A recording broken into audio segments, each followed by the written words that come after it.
Salam alaikum wa rahmatullahi ta'ala wa barakatuh mes frères et sœurs. J'espère que vous allez bien ainsi que vos proches. Nous nous retrouvons pour le 10e annulatif. Donc, Cheikh Mohammed ibn Abdel Wahhab rahimahullah a dit: se détourner de la religion d'Allah, ne pas l'apprendre et ne pas l'appliquer est une mécréance. La preuve étant la parole du Très-Haut, qui est plus injuste que celui qui se détourne des signes de son Seigneur quand on les lui rappelle. Mais c'est avec rigueur que nous sévirons contre les criminels. Il s'agit du verset 22 de la sourate 32. Le détournement, qui constitue le 10e annulatif, est le fait de se détourner d'apprendre le asal ad-din, le fondement de l'islam, sans lequel nul ne pourrait être musulman, même s'il ignore les détails de la religion, car ceci relève plutôt du rôle des étudiants en sciences et des savants.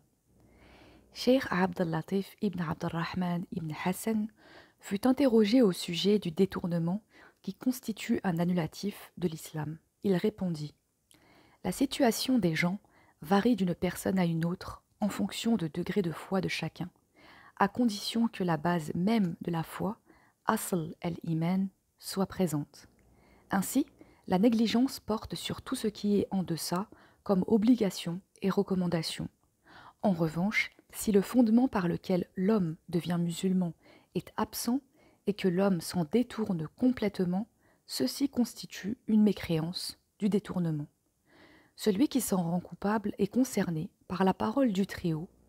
Nous avons destiné à l'enfer un grand nombre de djinns et d'hommes qui ont des cœurs pour ne pas comprendre, des yeux pour ne pas voir et des oreilles pour ne pas entendre. Comparés à des bestiaux, ils sont plus égarés encore. Tels sont ceux qui vivent dans l'insouciance. Sourate 7, verset 197. Et aussi, tandis que celui qui s'en détournera mènera une vie pleine d'amertume. Sourate 20, verset 124. Le cheikh Solayman ibn Sahman dit: il apparaît d'après les propos du cheikh que l'homme ne mécroit qu'en se détournant de l'apprentissage du fondement par lequel il rentre dans l'islam et non pas simplement en délaissant les obligations ou les recommandations. C'est dans Ad-Durar as-Saniya 10, 472, 473. Ibn al-Qayyim, rahimahullah, dans Madarij as-Salikin, dit: quant à la mécréance majeure, elle est de 5 sortes. Après avoir cité les autres catégories de mécréance, le cheikh dit: quant au koufr du détournement, il s'agit de détourner son cœur et son attention du prophète sallallahu alayhi wa sallam, de ne pas le croire, le démentir, ne pas s'allier à lui, le prendre pour ennemi, ni même s'intéresser à ce qui lui a été révélé. Après avoir compris le sens du détournement, te paraîtra alors clair le statut légal des adorateurs de tombes de notre époque et ceux des époques anciennes. En effet, ces personnes ont complètement détourné leur cœur et leur attention de ce qui a été révélé au prophète sallallahu alayhi wa sallam. Ils n'écoutent pas les conseils de celui qui veut les conseiller et les orienter. Ainsi, ils sont mécréants pour avoir tourné le dos à la révélation du prophète sallallahu alayhi wa sallam.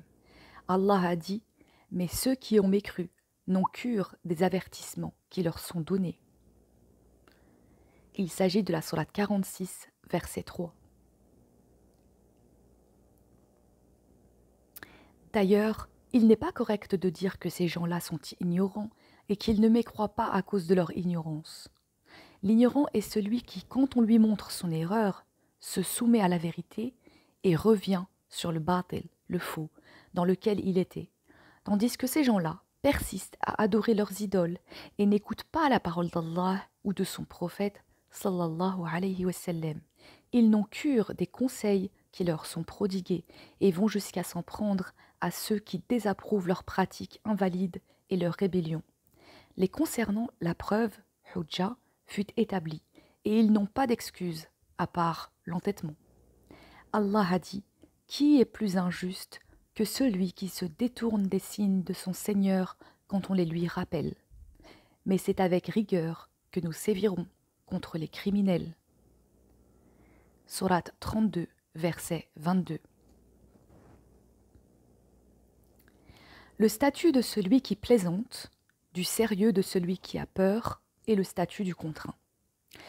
Après que l'auteur de l'épître, rahimahullah, ait énuméré les 10 annulatifs de l'islam, il a dit « Et il n'y a aucune différence concernant ces annulatifs entre celui qui les commet pour plaisanter, sérieusement ou par peur. Seul celui qui y est contraint est excusé. La preuve de l'excuse de la contrainte est la parole du Très-Haut. Quiconque mécroit en Allah après avoir cru, à moins d'y être contraint, tout en demeurant fidèle intérieurement à sa foi, ainsi que ceux qui ouvrent délibérément leur cœur à la mécréance, ceux-là, la colère d'Allah s'abattra sur eux et ils seront voués à un terrible châtiment. Sourate 16, verset 116. La contrainte s'exerce à la fois sur les paroles et les actes, contrairement à ceux qui disent que la contrainte n'a pas d'effet sur les actes, puisque cela contredirait le sens apparent du verset. Puis, le cheikh Mohammed ibn Abd al-Wahhab rahimahullah a dit « Chacun de ces annulatifs fait partie des choses les plus dangereuses et les plus commises. »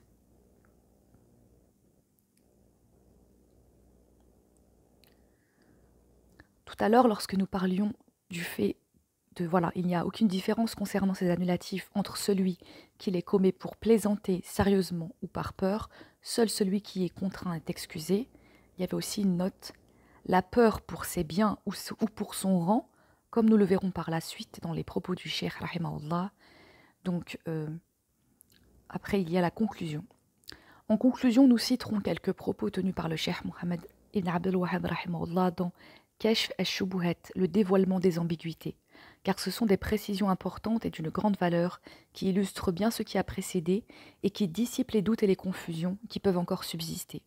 En effet, beaucoup de gens tombent encore là-dedans parce qu'ils se sont détournés de l'apprentissage de leur religion et de ce qu'Allah leur a ordonné de faire.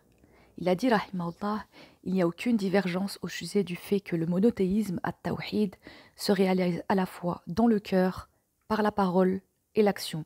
Si une anomalie venait à apparaître à l'un des 3 niveaux, l'homme ne saurait être musulman. Celui qui a connu le monothéisme mais ne l'a pas appliqué est un mécréant obstiné comme Pharaon, Shaitan et leurs semblables. C'est un point sur lequel beaucoup de gens se trompent. Ils disent par exemple « Ceci est vrai, nous le comprenons et nous témoignons que c'est la vérité, mais nous ne pouvons pas le faire, car cela ne se fait pas chez les habitants de notre pays, à part pour celui qui les approuve, etc. » Ils avancent ainsi beaucoup d'excuses, sans savoir que la plupart des têtes de la mécréance connaissaient la vérité et ne la délaissèrent qu'à cause de l'une de ces excuses-là. Allah a dit « Qui troque à vil prix les enseignements d'Allah et se dresse en obstacle sur sa voie, dans une attitude des plus exécrables. » Donc là, il s'agit de la sourate 9, verset 9. Ensuite, nous avons le verset « Ceux à qui nous avons donné l'écriture connaissent bien le prophète comme ils connaissent leurs propres enfants. » Sourate 2, verset 146.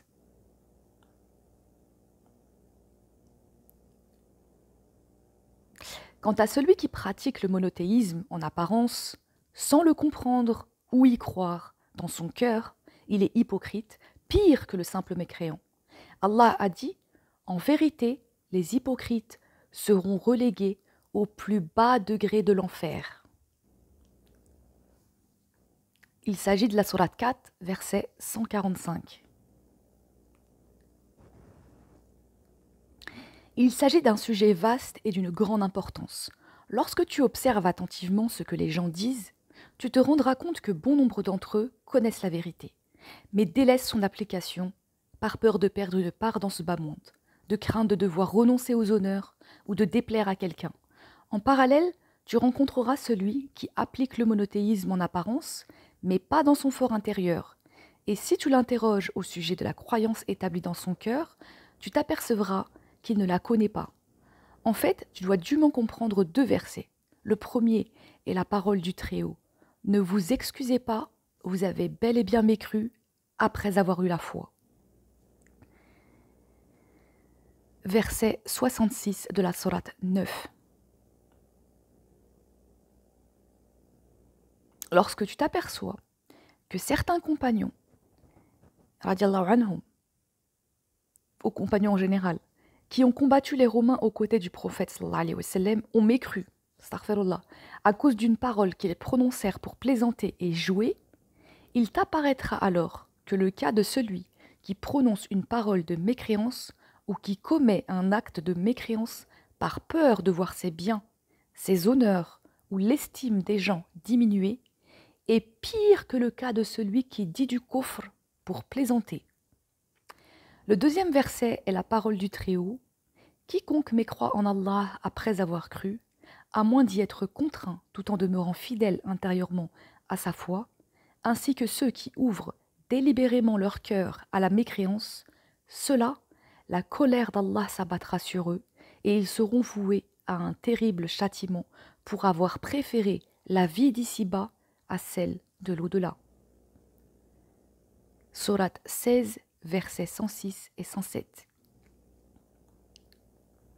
Ainsi, Allah n'a excusé que celui qui a été contraint tout en ayant le cœur apaisé par la foi. En dehors de cela, un tel individu aura mécru après avoir eu la foi, qu'il ait commis cette mécréance par peur, par convoitise, pour plaire, pour épargner son pays, sa famille, sa tribu, ses biens, ou qu'il l'ait commise pour plaisanter ou autre, quel que soit le motif, mis à part la contrainte. Les versets prouvent cela à 2 reprises.